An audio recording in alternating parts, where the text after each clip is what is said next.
do in the physical world, and you're seeing how that this could be a way of making it accessible to the world and also making it efficient, as a way, as opposed to there being a limited number of people having access to something fundamental. By the way, if you have a question, raise your hand and feel free to jump in and ask. Some of the stuff we're talking about is confusing, so we'll take questions anytime.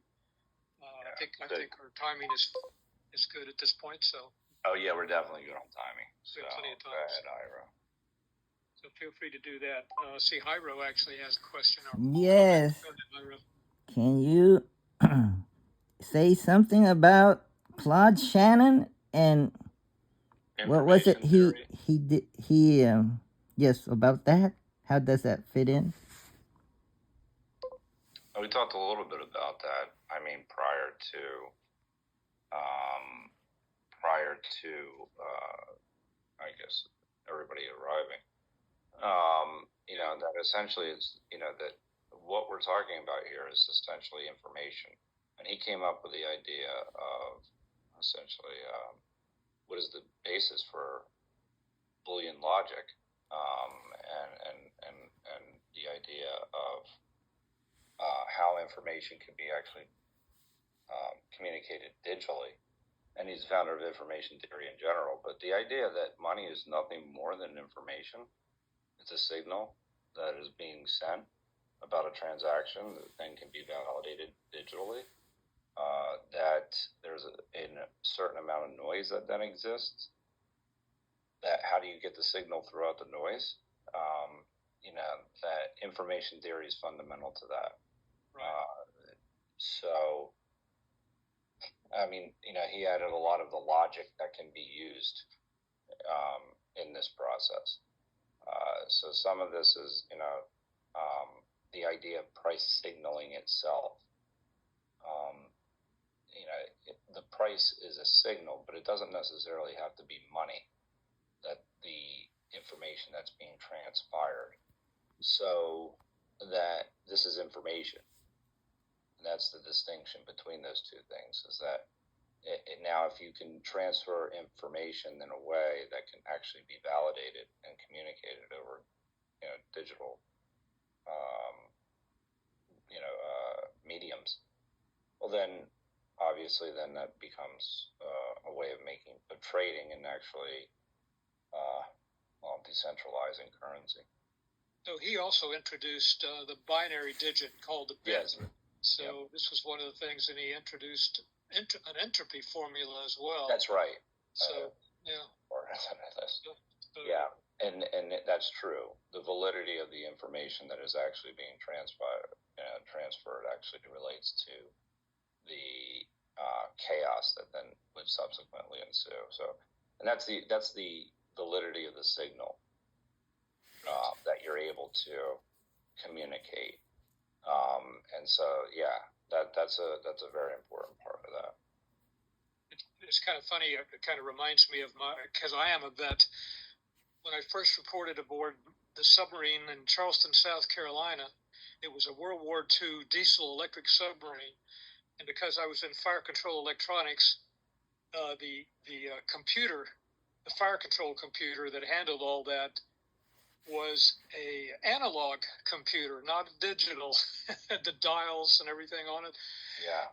Even though my training when I went to submarine school was all on digital, it was all nuclear power submarines. But because I was in the reserves, I didn't get to go to a Nuki sub. I went to an old World War II diesel electric, which was quite interesting. It was sophisticated in its own way. But yeah, having an analog computer to work with instead of a digital computer was interesting. So just kind of reminded me of that. And the other question philosophically is the old question about where is where is information? Is it out there someplace? I mean, how do we relate that with physical things? And so. And who controls that information? I mean, right. How is it controlled, and what kind of channels are used for that? And what about noise, random disturbances in the channel? That's true. So yeah, something he talked about as well. Yeah, no, exactly. And that noise is, against where that entropy kicks in. So, I mean, and so that's, no, I mean, he's fundamental.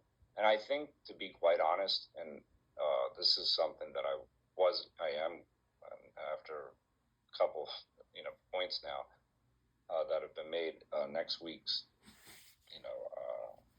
part of the series will maybe start with the introduction of information theory, because then that would serve as a good foundation for the other forms of capital that we could then discuss. We can go into those 8 different forms of capital that that we talked about a few weeks ago with Fullerton and some other people. But all those forms of capital are based off of not just money per se, or they're based off of communicating, different values that people have. So then now let's just say you can communicate information in a way that is able to be validated to establish a person's credibility. And that comes back to what we were talking about last week, because one of the most important parts of this entire series is this idea of pricing risk. Right. And so pricing risk was last week's example of, well, how do you pull more people in to the fray, that it's not necessarily based off of just collateral, that it's based off of what the risk of the individual can then produce. And so that becomes incredibly empowering, because now you're not only, now you can start that you have to still, and this is why Eunice's ideas are important, is that you can still look at it in terms of networks from there. But this is all, I mean, these are all interrelated, and what you're seeing is the evolution of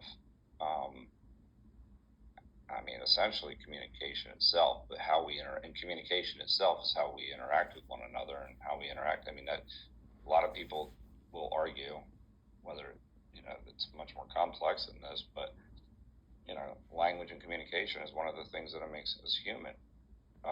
It definitely is one of those things that allow us to shape the world. So, when you're talking about validating the signals that we make between one another, that's an incredibly powerful tool. Yeah, and one of the things we've kind of left out here, we've only touched on it just tangentially, is doesn't the government play a role in your transactions? And we're talking peer-to-peer, where with the customer and the merchant, and they make the exchange, they make the transaction. But what if there are taxes on it? How does the government get their part of it? So, originally Donald Trump hated in fact, also the Florida governor. They were forbidden to use Bitcoin or crypto coin of any sort, because the government supposedly wants their piece of the action. So how do they, and in China, they're also experimenting, but they have a type of crypto where the government does have an idea of the transaction, because you can't get it from the government. And so, well, and you have a social credit score there too. So Scott has a hand up, so let's see what he has to say. Well, yeah, I'm a total Luddite when it comes to a digital currency. I have no idea what they are, how they work. Yeah. But my question to you guys is, having worked on Wall Street and seen the more complicated a product is, the more chance there is of fraud. We could talk about inverse floaters and kitchen sink bonds and various things out there. Yeah. I just want to ask Joe, is there actually a situation where this becomes the emperor has no clothes, where it gets so sophisticated and then suddenly the account's wiped out? No, I think it's the simplicity that actually where the value lies in this. This is a peer-to-peer transaction. Now you're looking at it's now, are there financial instruments that can be introduced using digital currencies, determining the validity and then following the information? Sure. There are ideas that can be used as a way of trading in between people. But at the very least, those things are going to be extremely transparent. and where transparency was a major issue one of the biggest problems we talked about last week was we were unable to price the financial instruments properly. The institutions were able to be priced. The credibility, meaning that what was AAA rated and what wasn't AAA rated. So, but the actual products of those, of the mortgage-backed security market, the tranches, became completely unintelligible, so that those signals were so distorted that nobody could actually determine what the hell was going on. And so what we're talking about here is now, if you look at it, look at the corporation being an individual and the transaction they make, is being the instruments. And when you think of it from that perspective, that you're able to assign credibility to the individual, just as if you were able to assign credibility to the corporation. But the person's individual actions are something that you have to untangle. And the fact that you can validate the individual's actions is really the advancement that you have in determining the credibility of the individual. So then you're now able to accurately assess the risk of the individual in addition to, so look at it this way, it's like pricing the instruments properly.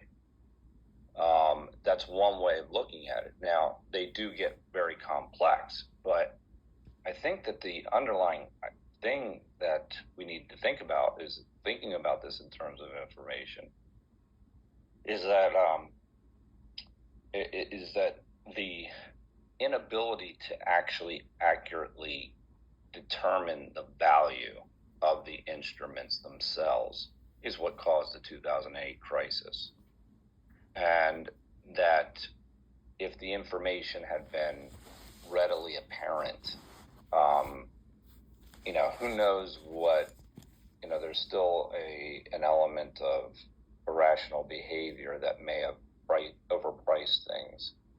But at the very least, it would have caused caution among some banks taking certain risks at different points in time.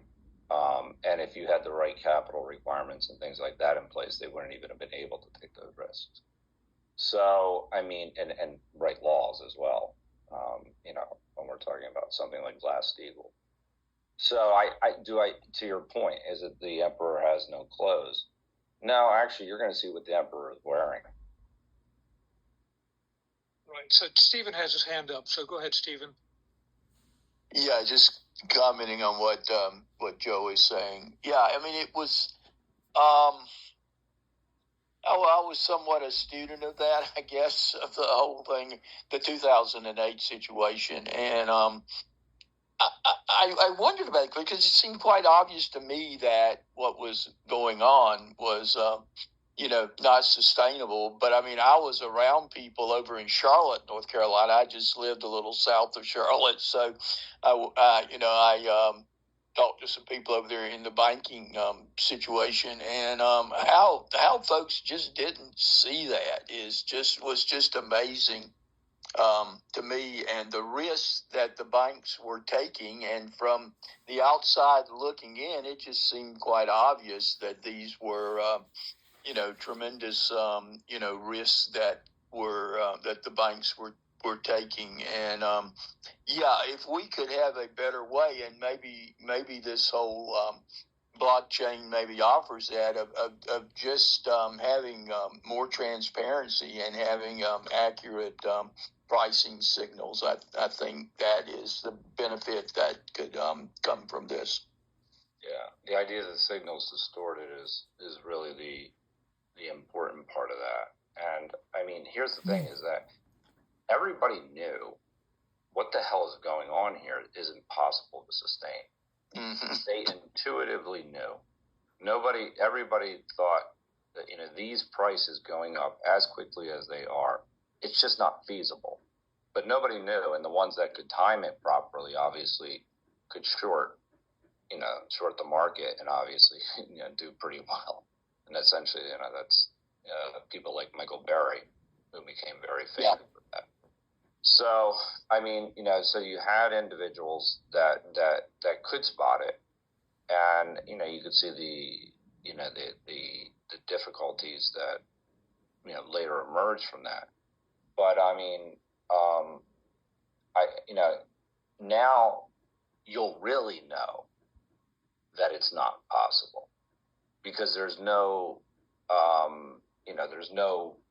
basically way of convoluting the signal, or distorting, I should say, distorting the signal, so that the market can't accurately look at these and say what's the real price.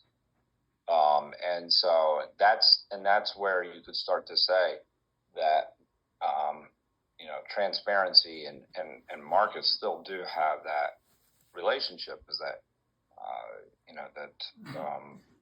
there is an element of what's going to value these things, these transactions. That doesn't mean you go to a market-based approach, but it does show you that the whole idea, the argument for the market has always been, and this is what it calls into question. That all of this calls into question is whether or not, markets, the only thing they did was they provided signals about prices that were accurate.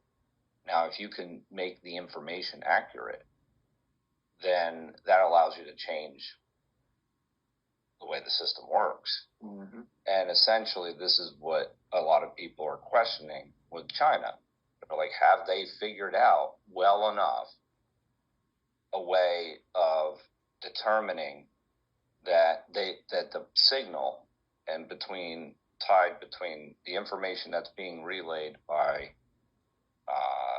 the goods and services that are available in the economy and this central authority, is that, is it strong enough where that it's not going to have something where you have to introduce something like Malay has in Argentina, like a shock therapy, because you need to, all of a sudden, the signals have been distorted so much that you have to just blow it up in order to find the number, the real value of something.